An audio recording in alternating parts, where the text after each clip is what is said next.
جیسے کہ آپ جانتے ہیں، طوائف کو اکثر سماج میں ناپسندیدہ اور بدنام سمجھا جاتا تھا اور انہیں عام طور پر بدکاری کے ساتھ جوڑا جاتا تھا۔ کچھ طوائف کو زبردستی اس پیشے میں دھکیل دیا جاتا تھا اور ان کا استحصال کیا جاتا تھا۔ ان کی زندگی میں عدم استحکام اور غیر یقینی کی صورتحال تھی، کیونکہ ان کا روزگار مکمل طور پر ان کی خوبصورتی اور جوانی پر منحصر تھا۔ ان کو اکثر معاشرتی سطح پر تنہائی کا سامنا کرنا پڑتا تھا، کیونکہ ان کا معاشرتی طبقہ اور عام لوگوں کے درمیان بڑا فاصلہ ہوتا تھا۔ دوسری جانب اگر دیکھا جائے تو ہندوستان کی آزادی کی جدوجہد میں بھی ان کا اہم کردار ہے۔ کچھ طوائف نے اپنے بااثر مقامات اور وسائل کا استعمال کرتے ہوئے برطانوی استعماری حکومت کے خلاف آزادی کی تحریک کی حمایت بھی کی ہے۔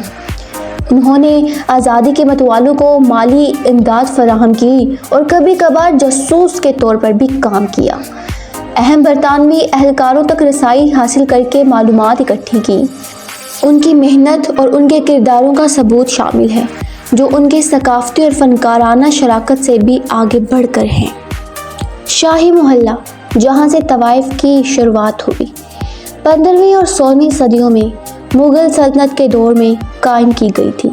یہ جگہ تیسرے مغل بادشاہ اکبر کے دور حکومت کے درمیان نمایاں ہوئی اور اس وقت مغلوں نے افغانستان اور ازبکستان جیسے موجودہ ممالک سے خواتین کو ہندوستانی کلاسیکی رقص جیسے کہ مجرا پیش کرنے کے لیے لانا شروع کیا۔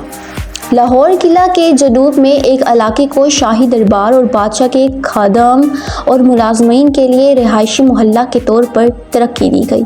بعد میں اسے شاہی محلہ کے نام سے جانا گیا۔ یہ علاقہ طوائف کا مسکن بن گیا، جو شاہی دربار سے وابستہ پیشہ فنکار تھیں۔ یہ بازار لاہور کے مغلیہ دور کے اشرافیہ کے لیے 15ویں، 16ویں اور 17ویں صدی کے دوران طوائف رقصاروں کی ثقافتی مرکز کے طور پر باقی رہا۔ پھر بعد میں اسے شاہی محلہ کے نام سے جانا گیا۔ یہ علاقہ طوائف کا مسکن بن گیا اور آہستہ آہستہ 15ویں، 16ویں اور 17ویں صدی کے دوران طوائف کے ثقافتی مرکز کے طور پر باقی رہا۔ ہیرا منڈی کے نام سے اس علاقے کو جانا گیا، جیسے کہ ہیرا سنگھ کا علاقہ تھا اور اس اعزاز سے اس کو ہیرا منڈی کے نام سے جانا گیا۔ برطانوی نو آبادی نے ہیرا منڈی کی شہرت کو جسم فروشی کے مرکز کے طور پر مضبوط کر دیا۔ اس بازار میں خواتین اور خواجہ سرا روایتی اور کلاسیکی رقص پیش کرتے تھے۔ برطانوی دور حکومت سے لے کر حالیہ ماضی تک یہ لاہور میں جسم فروشی کا مرکز بنا رہا۔ بہت سے خواجہ سرا پاکستان کی ٹرانسجینڈر کمیونٹی کے ارکان اور اس علاقے میں باقاعدگی سے آتے ہیں اور رقص کی ثقافت میں شامل ہوتے ہیں۔ برطانوی نوآبادیاتی دور کے بعد اگرچہ ہیرا منڈی میں زیادہ دلال خانے اور جسم فروش خواتین کام کر رہی تھیں، لیکن اس علاقے میں طوائف کی پرفارمنس جاری رہی۔ ہیرا منڈی نے اپنے شہرت کو فنون لطیفہ کے مرکز کے طور پر برقرار رکھا۔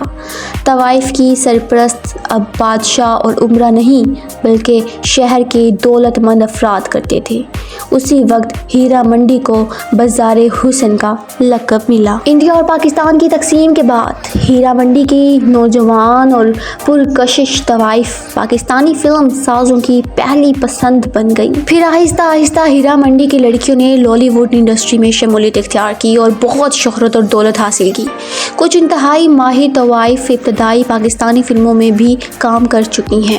ہیرا منڈی اور اس کے آس پاس کے علاقوں میں کئی رقص اور موسیقی کی کلاسیں تھیں، جو طوائف اور موسیقاروں کے جانے کے بعد بند ہو گئی۔ آخرکار صرف جسم فروش خواتین ہیرا منڈی میں آ کر جسم فروشی میں ملوث ہو گئی۔ اور اب چونکہ ہیرا منڈی ایک نیا ڈرامہ سیریز ہے جسے سجے لیلا بھنسالی نے ہدایت دی ہے، اسے بنانے میں 14 سال لگے ہیں۔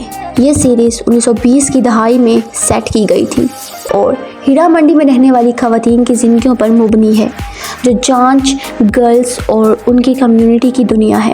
کہانی کا مرکز ملکہ جان ہے اور جو ہیرا منڈی کی رہنما اور اپنی جماعت کی سردار ہیں اور انہیں بہت احترام حاصل ہے۔ ہیرا منڈی کی شروعات سے لے کر آخر تک اس ویڈیو میں بیان کر دیا گیا ہے۔ اب اگلی ویڈیو میں جانیں گے اس کی مکمل کہانی کیا تھی۔ اگر ویڈیو پسند آئی ہو تو اس کو لائک کر دیجیے گا، شیئر کر دیجیے گا، اور اگر آپ میرے چینل پر نئے ہیں تو جلدی سے سبسکرائب کر دیجیے گا۔